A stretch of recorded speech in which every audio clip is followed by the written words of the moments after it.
हाँ टुनटुनी, मैं तुम्हारे साथ उसके घर चल लेता, लेकिन अभी मेहमानों की वजह से बाहर नहीं जा पाऊंगा। कोई बात नहीं भैया, मैं अकेली उनके घर चली जाऊंगी। उसके बाद टुनटुनी कालू कौवे के घर जाती है और उसके घर का दरवाजा खटखटाती है। अरे टुनटुनी, इतनी बारिश में यहाँ भीगते हुए क्यों आई है? कालू भैया, मेरा घर टूट गया है और कुछ दिनों में मैं अंडे देने वाली हूँ। क्या तब तक मैं आपके घर रह सकती हूँ? अरे मेरा घर कोई धर्मशाला है क्या, जो मैं तेरी और तेरे अंडों की देखभाल करूं? चल जा यहाँ से। कालू भैया, मैं बहुत देर से भीग रही हूँ, मुझे कुछ देर के लिए अपने घर में रहने दो। कालू कौवा कुछ सोचता है। अगर इसने अंदर आकर अंडे दे दिए तो मुझे इसे यही रहने देना पड़ेगा और फिर इसके अंडों का पालन पोषण भी करना होगा।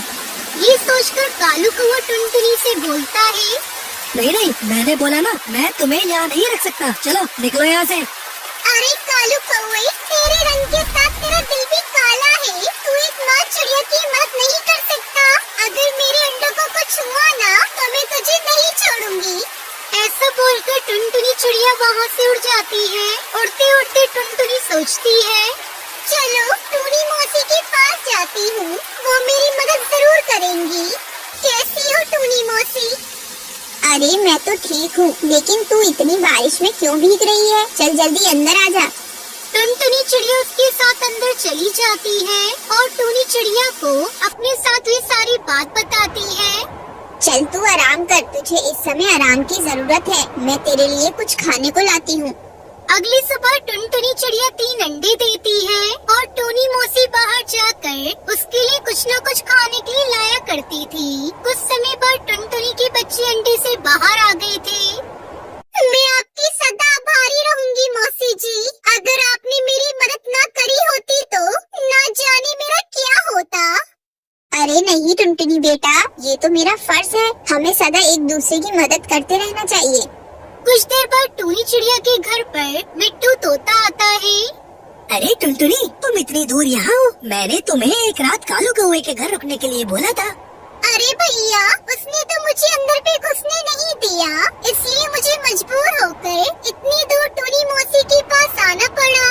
लेकिन यहाँ मौसी ने मेरा बहुत अच्छे से ख्याल रखा है। मुझे माफ कर दो, मैं तुम्हारी मदद नहीं कर पाया। कोई बात नहीं भैया, अब सब ठीक हो गया है, अब बस मुझे वापस अपना घर बनाना है। नहीं टुनटुनी, तुम अब मेरे साथ ही रहो, मैं भी यहाँ अकेले ही तो रहती हूँ। अब इस बुढ़ापे में मेरा कोई सहारा भी तो नहीं है। मौसी ठीक कह रही है, तुम्हें इनके साथ ही रहना चाहिए। इन्होंने तुम्हारी इतनी मदद की है, अब तुमको ही इनके बुढ़ापे की लाठी बनना चाहिए। ठीक है, तो अब से मैं टूनी मौसी के साथ ही रहूंगी। ये कहकर टुनटुनी उसके साथ परिवार की तरह रहने लगती है। दूसरी तरफ मिट्टू तोते ने जंगल में सारी बात फैला दी कि कैसे कालू कौवे ने गर्भवती चिड़िया को अपने घर में पनाह नहीं दी और कालू कौवे को जंगल से बाहर निकाल दिया जाता है।